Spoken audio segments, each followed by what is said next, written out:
বিসমিল্লাহির রহমানির রহিম। সূরা আল মুতাফফিফিন। নামকরণ। প্রথম আয়াত ওয়াইলুল লিল মুতাফফিফিন থেকে সূরার নামকরণ করা হয়েছে। নাজিলের সময়কাল। এই সূরার বর্ণনাভঙ্গি ও বিষয়বস্তু থেকে পরিষ্কার জানা যায় এটি মক্কা মুআজ্জামার প্রথম দিকে নাজিল হয়। সে সময় আখেরাত বিশ্বাসকে মক্কাবাসীদের মনে পাকাপোক্তভাবে বসিয়ে দেবার জন্য একের পর এক সূরা নাজিল হচ্ছিল। সূরাটি ঠিক তখনই নাজিল হয় যখন মক্কার লোকেরা পথে ঘাটে, বাজারে, মজলিসে, মাহফিলে মুসলমানদেরকে টিটকারি দিচ্ছিল এবং তাদেরকে অপমানিত ও লাঞ্ছিত করছিল। তবে জুলুম, নিপীড়ন ও মারপিট করার যুগ তখনও শুরু হয়নি। কোনো কোনো মুফাসসির এই সূরাকে মদিনায় অবতীর্ণ বলেছেন। হযরত আবদুল্লাহ ইবনে আব্বাস রাদিয়াল্লাহু তাআলা আনহুর নিম্নোক্ত বর্ণনাটি মূলত এই ভুল ধারণার পেছনে কাজ করছে। তিনি বর্ণনা করেছেন, নবী সাল্লাল্লাহু আলাইহি ওয়াসাল্লাম যখন মদিনায় এলেন তখন এখানকার লোকদের মধ্যে ওজনে ও মাপে কম দেবার রোগ ভীষণভাবে বিস্তার লাভ করেছিল। তখন আল্লাহ নাজিল করেন ওয়াইলুল মুতাফফিফিন সূরাটি। এরপর থেকে লোকেরা ভালোভাবে ওজন ও পরিমাপ করতে থাকে। নাসাই ইবনে মাজা, ইবনে মারদুইয়া, ইবনে জারির, বাইহাকি ফি শোয়াবিল ইমান। কিন্তু যেমন ইতিপূর্বে সূরা দাহারের ভূমিকায় আমি বলে এসেছি, সাহাবা ও তাবেঈনগণ সাধারণত কোনো একটি আয়াত যে ব্যাপারটির সাথে খাপ খেত সে সম্পর্কে বলতেন। এই আয়াতটি এই ব্যাপারে নাজিল হয়েছে। কাজেই ইবনে আব্বাস রাদিয়াল্লাহু তাআলা আনহুর রেওয়ায়াত থেকে যা কিছু প্রমাণ হয় তা কেবল এতটুকু যে নবী সাল্লাল্লাহু আলাইহি ওয়াসাল্লাম হিজরতের পরে যখন মদিনার লোকদের মধ্যে এ বদ অভ্যাসটির ব্যাপক প্রসার দেখেন তখন আল্লাহর হুকুমে তাদের এই সূরাটি শোনান এবং এর ফলে তারা সংশোধিত হয়ে যায়। বিষয়বস্তু ও মূল বক্তব্য। এর বিষয়বস্তুও আখিরাত। ব্যবসায়ীদের মধ্যে যে সাধারণ বেঈমানিটির ব্যাপক প্রসার ঘটেছিল প্রথম ৬টি আয়াতে সেজন্য তাদের পাকড়াও করা হয়েছে। তারা অন্যের থেকে নেবার সময় ওজন ও মাপ পুরো করে নিত, কিন্তু যখন অন্যদেরকে দেবার সময় আসত তখন ওজন ও মাপে প্রত্যেককে কিছু না কিছু কম দিত। সমাজের আরও অসংখ্য অসৎ কাজের মধ্যে এটি এমন একটি অসৎ কাজ ছিল যার অসৎ হবার ব্যাপারটি কেউ অস্বীকার করতে পারত না।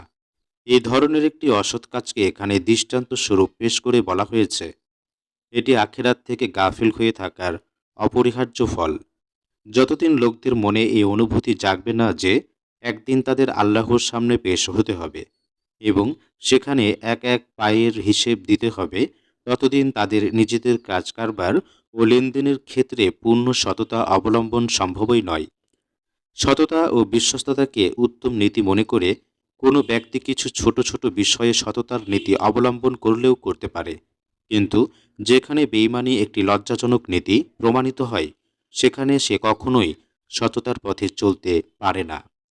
মানুষের মধ্যে একমাত্র আল্লাহর ভয়ে ও আখিরাতের প্রতি বিশ্বাসের ফলেই সত্যিকার ও স্থায়ী সত্যতা, বিশ্বস্ততার সৃষ্টি হতে পারে। কারণ এ অবস্থায় সততা একটি নীতি নয়, একটি দায়িত্ব গণ্য হয় এবং দুনিয়ায় সততার নীতি লাভজনক হোক বা অলাভজনক তার উপরেই মানুষের সততার পথ অবলম্বন করা বা না করা নির্ভর করে।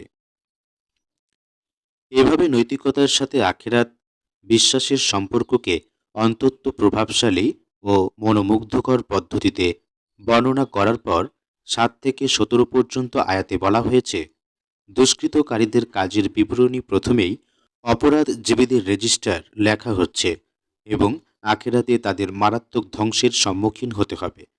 তারপর ১৮ থেকে ২৮ পর্যন্ত আয়াতে সৎলোকদের উত্তম পরিণামের কথা বর্ণনা করা হয়েছে।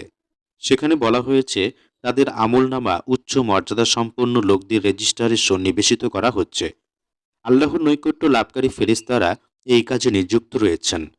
সবশেষে ঈমানদারদেরকে সান্ত্বনা দেওয়া হয়েছে এবং এই সঙ্গে কাফিরদের এই মর্মে সতর্ক করে দেওয়া হয়েছে যে আজ যারা ঈমানদারদেরকে অপমানিত ও লাঞ্ছিত করার কাজে ব্যাপৃত আছে, কিয়ামতের দিন তারা অপরাধীর পর্যায়ে থাকবে এবং নিজেদের এই কাজের অত্যন্ত খারাপ পরিণাম দেখবে। আর সেদিন এই ঈমানদাররা এই অপরাধীদের খারাপ ও ভয়াবহ পরিণাম দেখে নিজেদের চোখ শীতল করবে। প্রিয় দর্শক, আপনারা শুনছেন তাফহিমুল কোরআন থেকে সূরা আল মুতাফফিফিনের শানে নুজুল, আরবি তেলাওয়াত ও বাংলা ব্যাখ্যা বিশ্লেষণ। সাথে আমি আছি মাহমুদুল হাসান শাহেদ।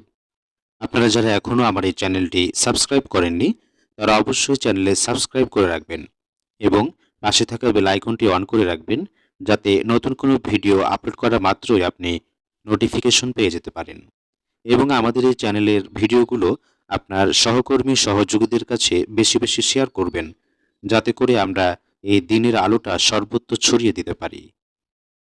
সূরা আল মুতাফফিফিন, মক্কায় অবতীর্ণ। আয়াত ৩৬। রুকু ১। বিসমিল্লাহির রহমানির রহিম। পরম করুণাময় মেহেরবান আল্লাহর নামে।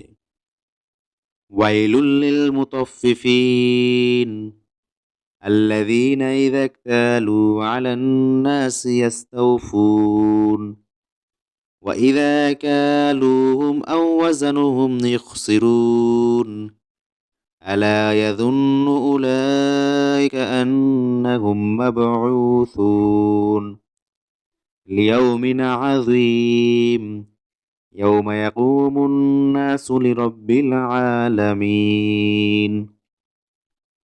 বাংলা অনুবাদ।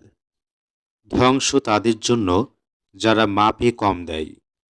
তাদের অবস্থা এই যে, লোকদের থেকে নেবার সময় পুরো মাত্রায় নেয় এবং তাদেরকে ওজন করে বা মেপে দেবার সময় কম করে দেয়।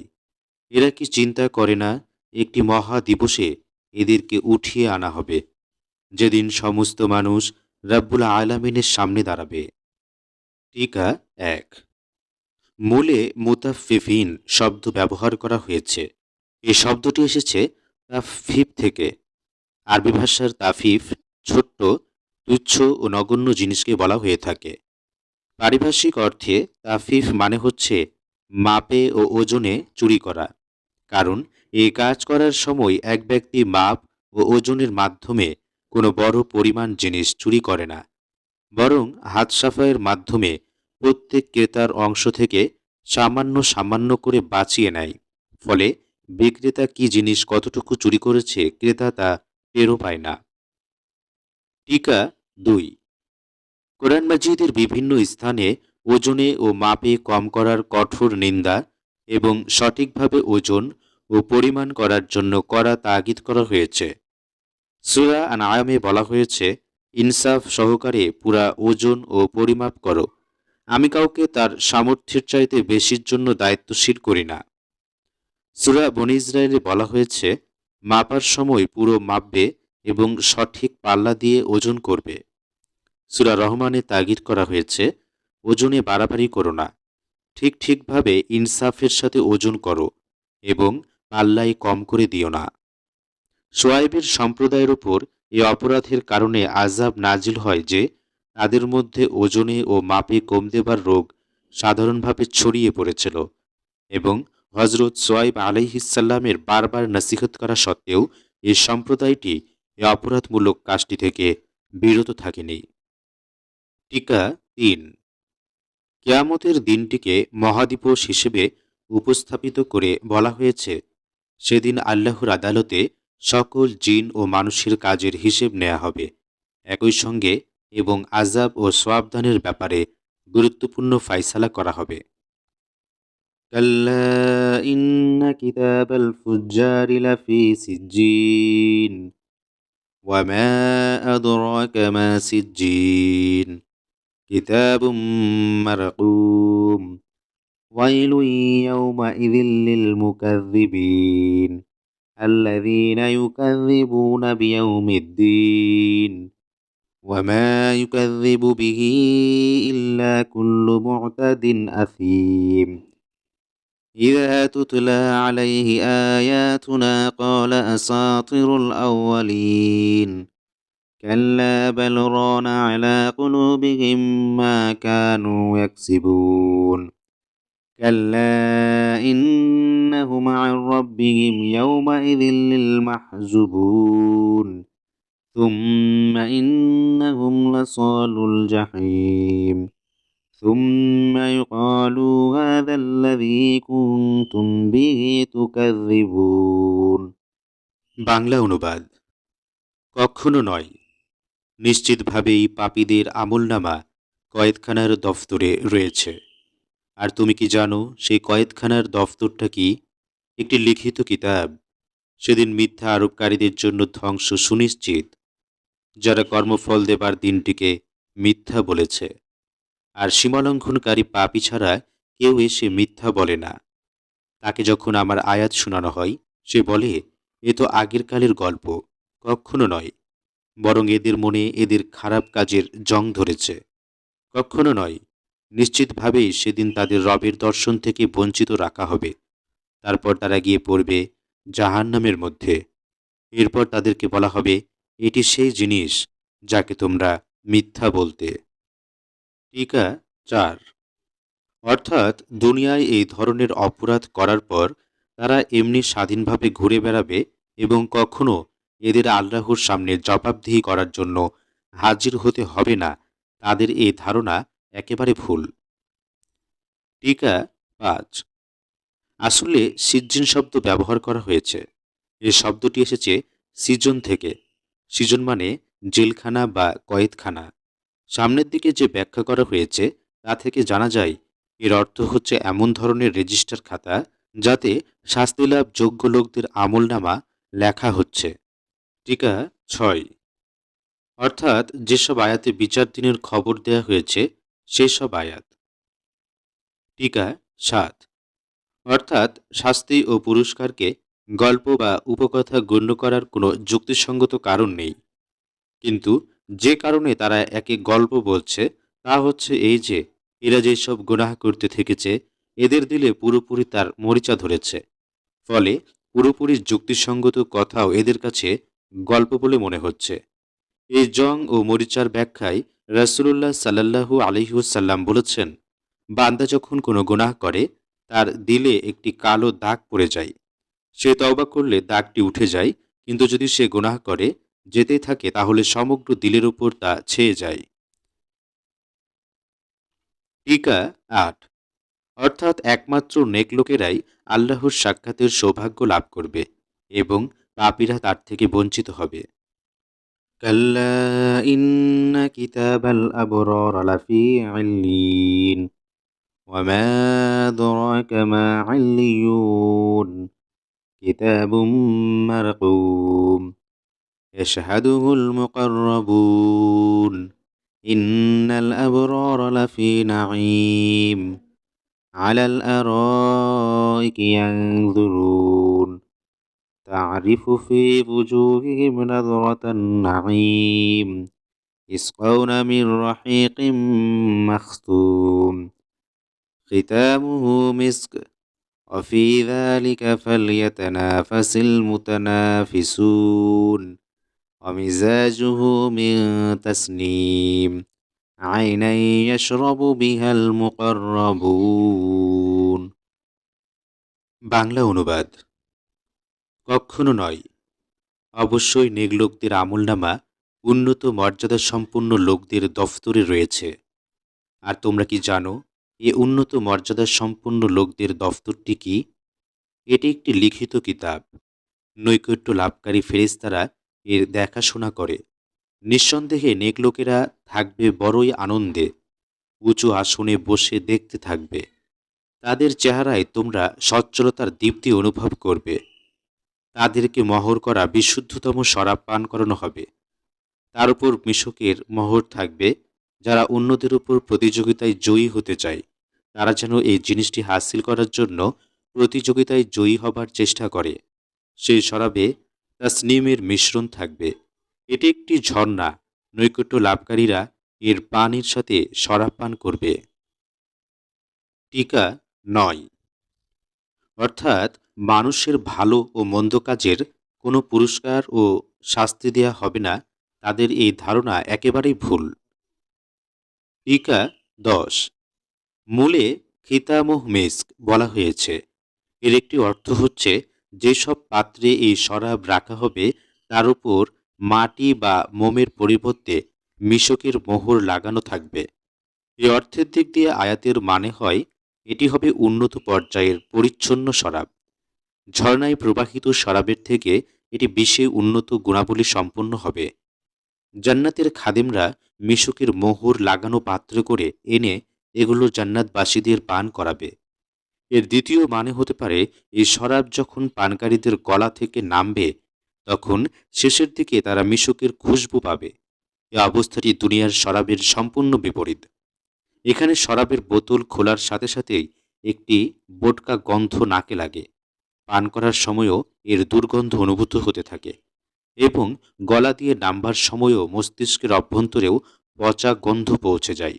এর ফলে সারাবির চেহারায় বিস্বাদের একটা ভাব জেগে ওঠে। টিকা 11। তাসনিম মানে উন্নত ও উঁচু। কোনো ঝর্ণাকে তাসনিম বলার মানে হচ্ছে এই যে তা উঁচু থেকে প্রবাহিত হয়ে নিচের দিকে আসে। ইন্নাল্লাযীনা আজরামু কানু মিনাল্লাযীনা আমানু ইয়াদহাকুন ওয়া ইযা মাররু বিহিম ইয়াতাগামাজুন ওয়া ইযা ক্বালাবু ইলা আহলিহিম ক্বালাবু ফাকিহিন وإذا رأوهم قالوا إن هؤلاء لضالون وما أرسلوا عليهم حافظين فاليوم الذين آمنوا من الكفار يضحكون على الأرائك ينظرون هل ثوب الكفار ما كانوا يفعلون। বাংলা অনুবাদ। অপরাধীরা দুনিয়াতে ঈমানদারদের বিদ্রূপ করত। তাদের কাছ দিয়ে যাবার সময় চোখ টিপে তাদের দিকে ইশারা করত। নিজেদের ঘরের দিকে ফেরার সময় আনন্দে উৎফুল্ল হয়ে ফিরত আর তাদেরকে দেখলে বলতো এরা হচ্ছে পথভ্রষ্ট। অথচ তাদেরকে এদের উপর তত্ত্বাবধায়ক করে পাঠানো হয়নি। আজ ঈমানদাররা কাফেরদের উপর হাসছে, সুসজ্জিত আসনে বসে তাদের অবস্থা দেখছে। কাফেররা তাদের কৃতকর্মের সওয়াব পেয়ে গেল তো। টিকা 12। অর্থাৎ এ কথা ভাবতে ভাবতে ঘরের দিকে ফিরত। আজ তো বড়ই মজা, অমুক মুসলমানকে বিদ্রূপ করে তাকে চোখা চোখা বাক্যাবাণে বিদ্ধ করে বড়ই মজা পাওয়া গেছে এবং সাধারণ মানুষের সামনে তাকে চরমভাবে অপদস্থ করা গেছে। টিকা 13। অর্থাৎ এরা বুদ্ধিভ্রষ্ট হয়ে গেছে। মুহাম্মদ সাল্লাল্লাহু আলাইহি ওয়াসাল্লাম এদেরকে জান্নাত ও জাহান্নামের চক্করে ফেলে দিয়েছেন।